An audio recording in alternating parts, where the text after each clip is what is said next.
akan mengupakan lagi dalam masalah qada dan qadar, rukun iman yang 6 perkara.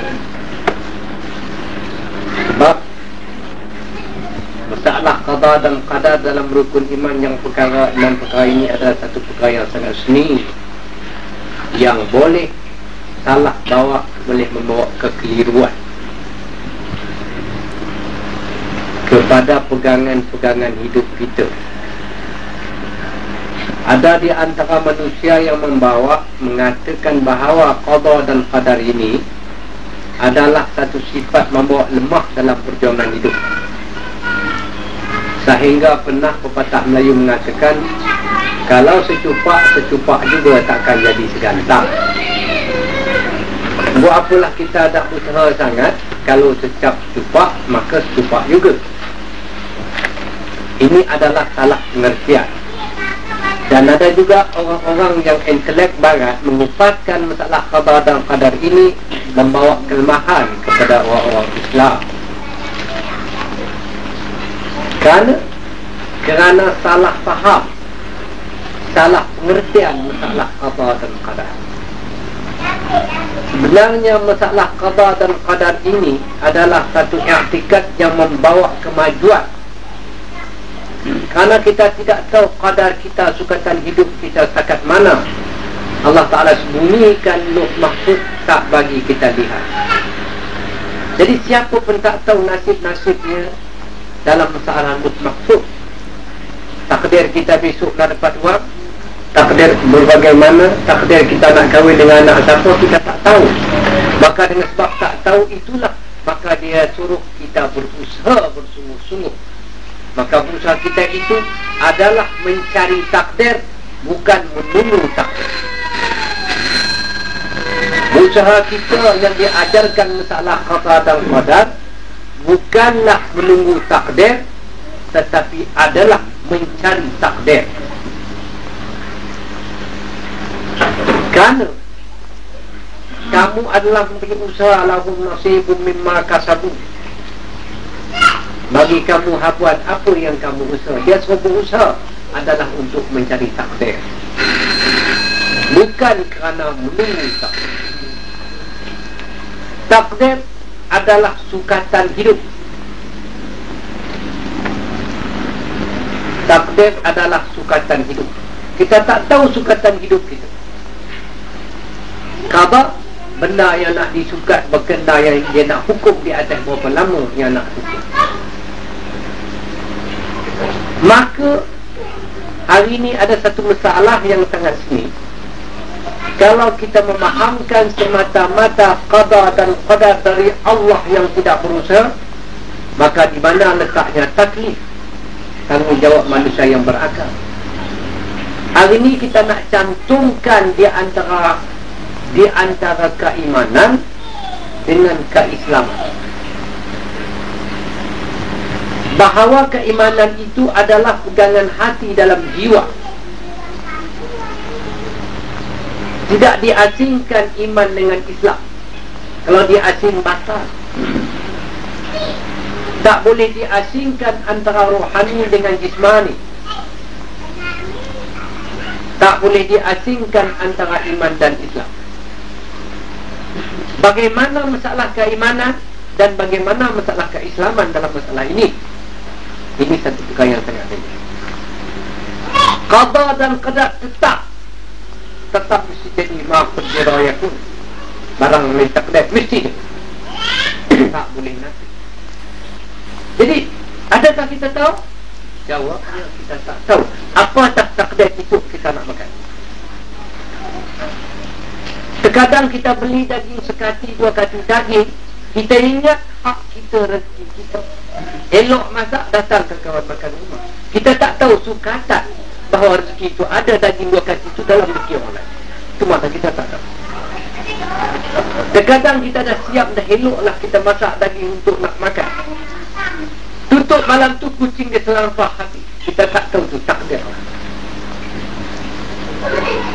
Hari ini bagaimana kita nak kontak dengan Islam? Iman nak kontak dengan Islam. Yang kita bercakap ini masalah rukun iman, iaitu bicara hati. Tidak ada perbuatan lain yang dilahir dalam dunia ini semata-mata dari Allah. Sama ada kita pandang berupa jahat pada lahirnya, tapi pada hakikatnya adalah baik. Sebab datang dari yang baik adalah baik. Bagaimana pula pandangan Islam segi itu? Di dalam majlis boleh kita mengatakan bahawa babi itu Tuhan jadi dalam bilik mengajar. Tapi dalam tak boleh mengajar, tak boleh kata babi itu Tuhan jadi. Sebab babi itu ditegak, membawa pula buruk kepada hadrat Allah Ta'ala. Dalam majlis mengajar boleh kita kata. Dan tak boleh cakap. Kalau kita kaji pula bahawa apa sebab ditegak makan babi, namanya syariat. Syariat itu Islam. Kau nak kira semua Tuhan jadi, babi pun boleh makan, arak boleh makan, semua boleh. Semua boleh makanlah sebab dari Allah belaka yang jadi. Semua dari Allah belaka, baik dan jahat dari Allah, apa dah kita? Sebab dari yang baik semua baik. Arak pun Tuhan jadi, babi Tuhan jadi, perempuan pun Tuhan jadi. Jumpa lanyak salah. Pasal apa tak boleh? Pasal tak boleh. Pasal tak boleh? Siapa bilang tak boleh? Ini satu masalah yang kena. Ni sebab itu saya baca lagi ulang perkara ini. Apa sebab tak boleh? Bahawa ini pun dari dia, yang terang pun, yang langkah pun dari dia, yang jadi pun dia, yang tegah pun dia. Dia jadi benda elok tak elok, tak menegah, maka dibangunkan Nabi Muhammad. Bangun Nabi Muhammad itu sebagai betul untuk meletakkan hukum-hukum hidup manusia. Sebab itu dipanggilkan syariat. Dilahirkan Muhammad supaya meletakkan satu hukum-hukum hidup, aturan-aturan hidup manusia, supaya manusia kena jadi manusia, jangan jadi binatang. Itu sebab hikmat dilahirkan Nabi Muhammad dalam dunia. Supaya taklif nak ditanggungkan di antara Islam dan iman. Jadi saya sendiri. Ini sendiri sangat.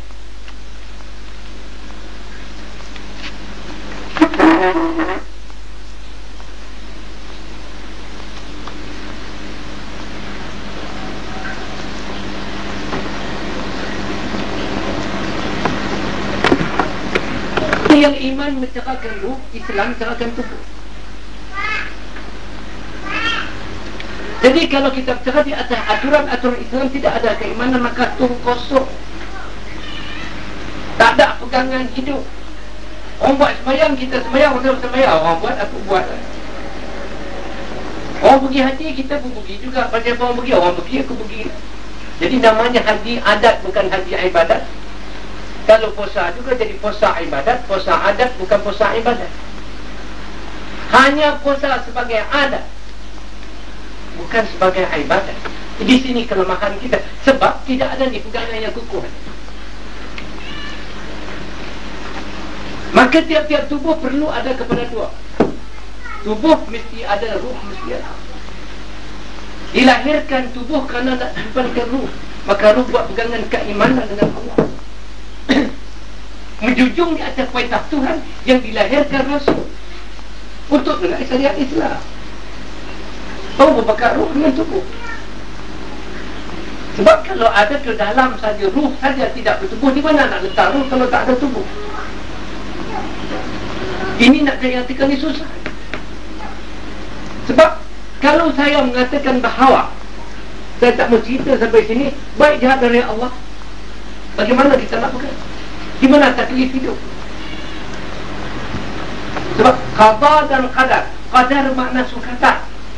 Awak nak kena 5 tahun jail. 5 tahun jail ni namanya takdir, sukatan. Nak kena. Hari ni ada satu kes mahkamah, satu perempuan laki-laki tikam satu perempuan, maka dia kena 5 tahun jail. 5 tahun jail ini namanya takdir, sukatan yang dia buat salah.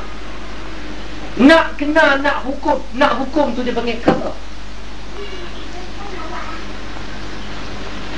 Baik, habis satu pak. Iman, pegangan, nak tanggung di atas kepercayaan. Ini hak abuan tubuh. Maka hak abuan tubuh ini Ni ingat, habuan tubuh ini ni. Sebab itu Al-Quranul Karim selalu ada di dalam Quran. Selalu dia kata dua, taat kepada Allah dan taat kepada Rasul. Dia tak pernah kata taat kepada Allah saja. Dia mesti dua kata taat kepada Allah dan taat kepada Rasul. Selalu dua. Dua kali. Maka sembahyang, puasa dan haji itu syariat Muhammad. Ingat, yang bahawasanya kita berjalan itu adalah di atas taat kepada Rasul. Kerana sistem itu, cara itu yang dibawa, yang dijalankan oleh Muhammad. Jadi termasuk taat kepada Rasul. Termasuk taat kepada Rasul. Dari sini, kalau salah kupas boleh bawa tuan-tuan semua tak mau kerja, jadi tongkol kayu duduk diam. Baik dan jahat dari Allah. Aku lompat macam mana pun takkan kaya. Duk macam ni lah juga, lemah semangat. Tapi boleh ke manusia itu duduk diam bahawa dia manusia yang hidup, dia mesti bergerak? Kewajipan manusia mesti bergerak. Kalau dia diam, dia mati. Kita bukan tongkol kayu, bukan tongkol batu. Kita bukan sampah. Kita manusia tetap kena bergerak. Kita bergerak adalah memperjuang mencari takdir, bukan menunggu takdir. Tak sudah berusaha dah habis, tak berjaya juga, tak sampai. Tak boleh, aku dah berusaha dah habis. Takdir aku tak boleh senang, tak habis. Tapi namun macam itu pun tak dapat juga mungkin akhir. Dengan baik sangka saja dengan Tuhan. Ini masalah. Kita pergi berjuang umpamanya kalah. Macam saya dari Kuala Lumpur, dari Kedah datang. Kalau kerana takut tunggu takdir, tak saya tak jumpa dengan tuan-tuan. Tapi sebab saya berani memecah kekal takdir, aku belum tahu apa yang akan jadi berani. Aku mesti cuba. Bila berjaya, itulah takdir. Dari mana? Habis berusaha dari Allah SWT. Di sini kita tunjuk ni. Dia nak tunjuk ni baca takdir. Takdir tak bersangkut dengan usaha. Cukup seksa lah bukan seni. Perkara inilah manusia boleh menjadi bermacam-macam. Dalam masalah qada dan qadar ini, macam-macam manusia boleh jadi sesat. Ada terkadang terus dia jadi Jabariyah. Makna Jabariyah, pakai serah kalau Ta'ala kan buat jihad berdoa. Aku tak boleh gerak pergi pegang sidang kalau Tuhan tak gerak. Aku bergerak pun kalau tak ada gerak boleh tak? Aku tak boleh gerak. Dia yang bergerak, dia harap berdoa, dia pukul kepala orang berdoa. Ini nama Jabariyah. Punca ni juga. Punca dari sini salah faham qadar dan qadar. Satu gunungan pula telah menjadi qadariyah. Ini banyak sekali. Ini yang mana? Sekarang banyak. Tuhan bagi akal, Tuhan bagi kuasa, kita lah kenapa qadar iradah Allah Ta'ala. Mana dia putus dengan qadar iradah Tuhan. Andi telah banyak ini dalam tanah lain, dalam dunia Allah. Dan orang barat semua duduk dalam qadariyah. Saya awak tak senang, saya kerja kuat, saya usaha lebih, saya semua saya saja. Dia tak tahu saya tu mai daripada mana tu, saya pun dia dah lupa saya tu bagi daripada mana. Kalau saya buang hilang, buang akal jadi gila, hilang saya punya pandai. Baik. Letak tak terpakai, habis tak terpakai, semua tak terpakai. Mana saya? Yang saya tu di mana? Kalau akal tak ada, mana ada saya? Hilanglah. Kalau sini kena pergi di Johor, apa nama tempat? Lampui. Bingi cantik, Tentera Kilat, MCF yang pangkat, dan belum habis tak ada. Pasal? pasal akal sudah hilang. Akal di mana boleh dapat sayap? Kornea ni. Kita sedar nanti. Dah ya? Ini banyak kan? Dua tahun ya. Ini terlampau banyak. Terlupa kurnia Allah yang dia boleh usaha ataupun dari mana pun dia tak sedar. Yang dia boleh fikir itu pun dia tak sedar. Dia suruh fikir yang dia boleh fikir nampak dari mana dia tak sedar. Ini satu fikir. Quran pernah menerangkan hingga manusia boleh jadi keliru dalam buat keliru. Allah nurul samawati wal ardh. Allah Ta'ala tu cahaya langit dan bumi. Habis maknanya apa faham? Allah Ta'ala tu cahaya. Sebab tak faham. Bila nak buat amal satu ilmu ni, kena pandang hak macam nampak cahaya tu telat. Masuk dalam ada cahaya. Ingat tak nak lihat tu ilmu Allahu nuru samawati wal ardh lah. Dia faham dia Tuhan cahaya tu tak rasa dia. Kita pun masuk. Dia sesat. Sebenarnya makna Allah cahaya, Allah yang membagi kamu nampak mata, makna cahaya tu terang tu nampak.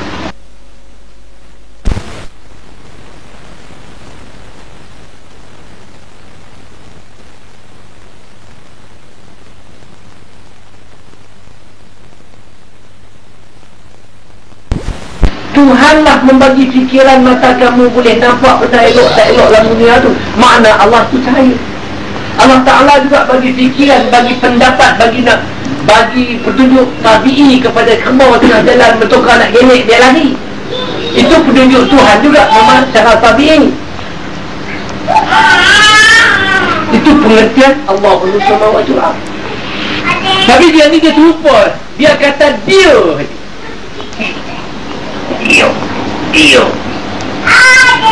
Bila dia tak boleh tutup mulut, tak boleh bergerak kaki tangan seraras, baru dia tahu dia. Ini satu pada dia. Ada satu lagi pula golongan ni dekat sini, jadi tabi'iyah, nature. Tabi'i ini makna semula jadi nature. Ini dekat sini. Berani jadi gini, berani jadi gini, berani jadi gini, berani juga nyebab laki perempuan jadi anak. Mana itu ni? Tapi dia terlupa. Ni tabi'i. Satu. Ni tabi'i ni satu kejadian. Maka tabi'i ni pisau meluka, nasi mengenyang,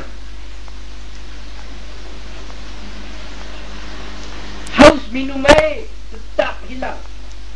Minum air tentu hilang haus. Hukum apa itu? Hukum ada dia. Hukum tabi'i dan hukum ada. Punca sini. Susah sangat perkara ni nak faham.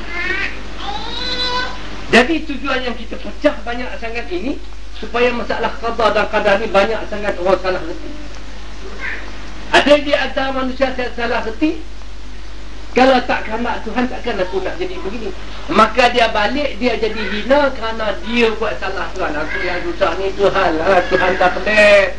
Ini banyak orang yang pakai butuh hukum ke kepala dia. Tak kedai Tuhan lah. Awak betul tak pukul dia menyolok bini kawan.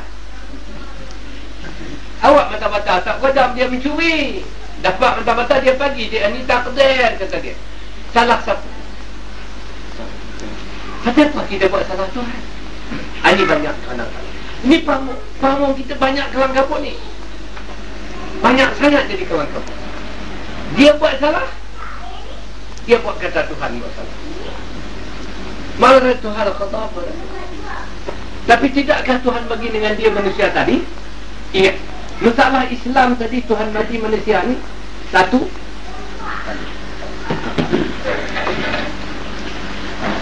Cukupkah dengan akal? Tak cukup pula. Cukup dengan akal? Tak. Kena datang lagi satu pula dipanggil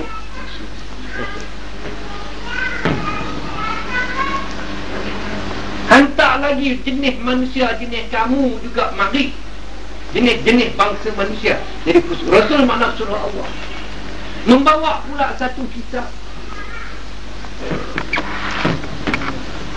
Kamu tak boleh fikir sendiri ni ya kita. Yang takkan mari akal. Maka kewajipan akal ini iaitu dua. Satu, pilih.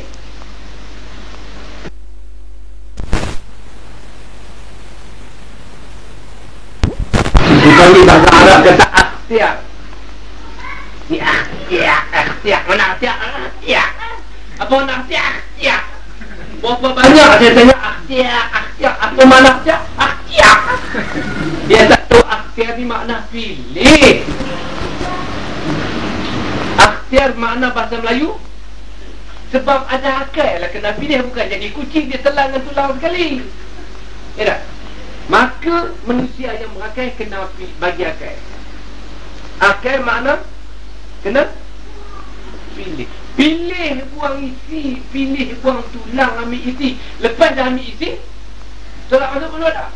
Maka tolak masuk mulut tu nama usaha. Hak tolak masuk mulut nama usaha. Udah tak reti. Kan? Tak reti juga mampu buang. Maka kalau kamu dia bagi akal, kamu salah pilih yang ni, yang dia nak hantam kamu. Aku dah bagi Rasul, aku dah bagi kitab, aku dah bagi akal, kamu pilih hak lain juga. Pi beli motorcar, nak bawa motorcar kena pi minta driver lesen. Nak driver lesen pula kena tahu undang-undang. Dah tahu undang-undang main drive, tengok dia duduk di tepi. Undang-undang boleh no parking, one way straight, tak boleh masuk. Semua tahu. Drive boleh, nak kena kiri, nak kena, semua dah cukup bagi. Motorcar dah ada road tax, dah ada insurans, ada lesen. Motorcar kamu bawa. Pasal apa mata-mata saman? Pasal apa mata trafik saman? Pasal apa?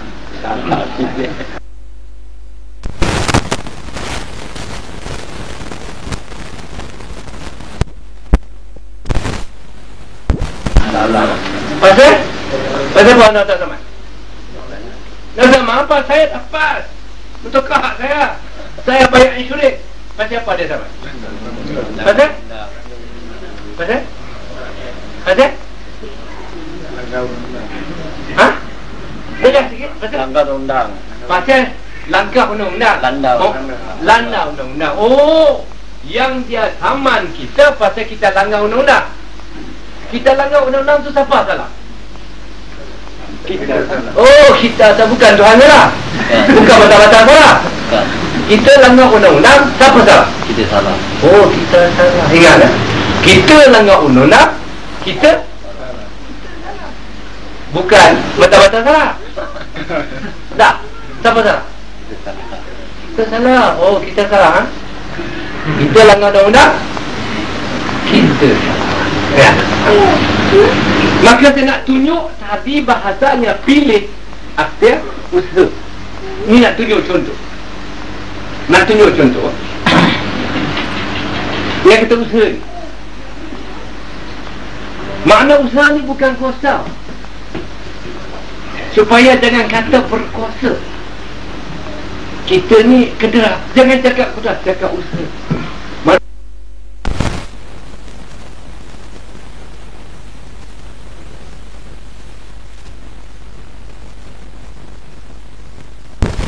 Yang kita takut, tanam satu pokok, taruh badan, siram baik. Boleh paksa suruh dia naik tak?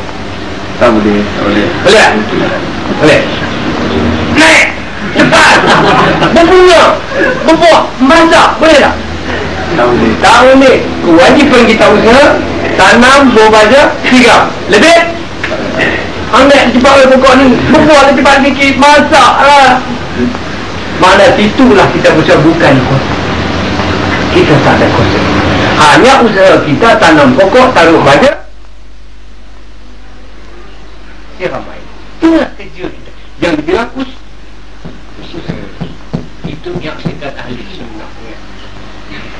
itulah ahli sunnah.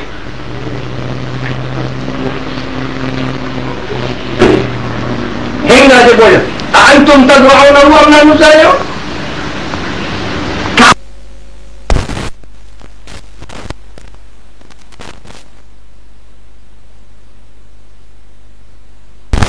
Bagi naik pokok tu ataupun kami, dia tanya. Kamu ke boleh bagi naik pokok tu atau kami? Tuhan. Boleh? Kami. Antum takhluquna wa nahnu khaliqun. Kamu ke bagi jadi, aku ke bagi jadi. Bukan Tuhan cakap, tapi kita tak erti cakap tak?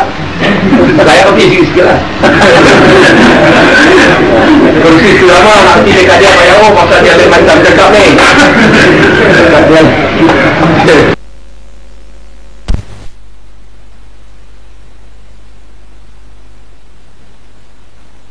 Betul cakap dia. Jadi dia balik kepada Buset. Kalaulah kita yang dah tahu undang-undang, kita buat salah, kita langgar undang-undang, maka kita sedarlah hari ini bahasanya kita yang bersalah, bukan macam-macam. Sebab Rasul, Kitabullah dan akal. Kenapa mereka tak menggunakan?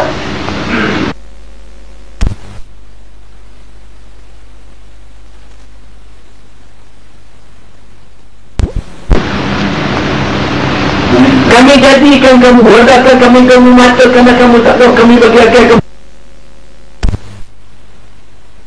Tak mau fikir, kami bagi telinga kerana kamu. Sungguh-sungguh, maka di sinilah dia letak menyeksa kita di atas pilihan kita. Duduk takat ni lah, jangan duduk tanya lagi atas, bahaya. Jangan duduk tanya lagi atas api, takat ni dulu. Nak bagi bersungguh-sungguh berusaha, nak bagi bersungguh-sungguh berusaha dan bergantung sungguh-sungguh kat Tuhan. Berdoa sungguh-sungguh tak bergantung Tuhan tak boleh. Bergantung Tuhan tapi tak bergerak tak boleh.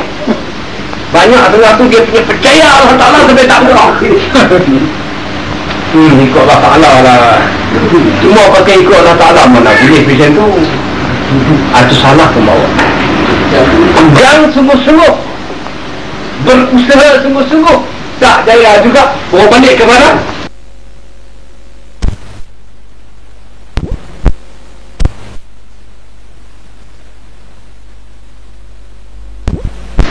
Kau tahu tak? Ini bukan untuk riba ni, untuk gogek, tahu tak? Banyak orang mengaji yang ni, alah, ni sekepak-sekepak lagi tak?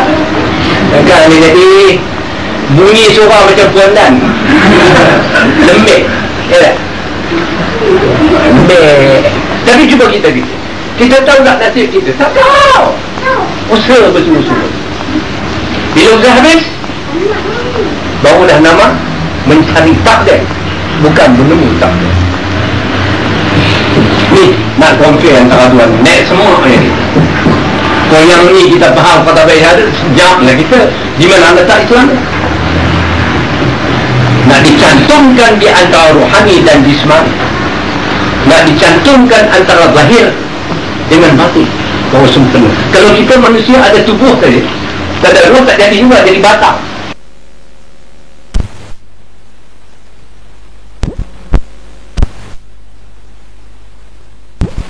Baru tak ada roh. Ada roh, tak ada tubuh, mana boleh. Tapi duduk macam mana? Inilah faham. Hari ini manusia minta maaf lah. Dia kaji ini secara ilmiah semata, tapi tak ada ini. Tak sampai hakikat keimanan. Ini iman yang berapa ini. Daripada keimanan, hakikat iman sampai kepada hakikat keyakinan. Kalau dah sampai mereka keyakinan, jangan buat pasal. Bulat keyakinan pegang pasir punya iman. Bukan pasal ilmu banyak, pasal datang keyakinan. Maka keyakinan itu dibagi berapa macam pula. Ada ainul yakin, ada ainul yakin, ada hakul yakin, ada kamalul yakin. Tak boleh. Dia punya khusus.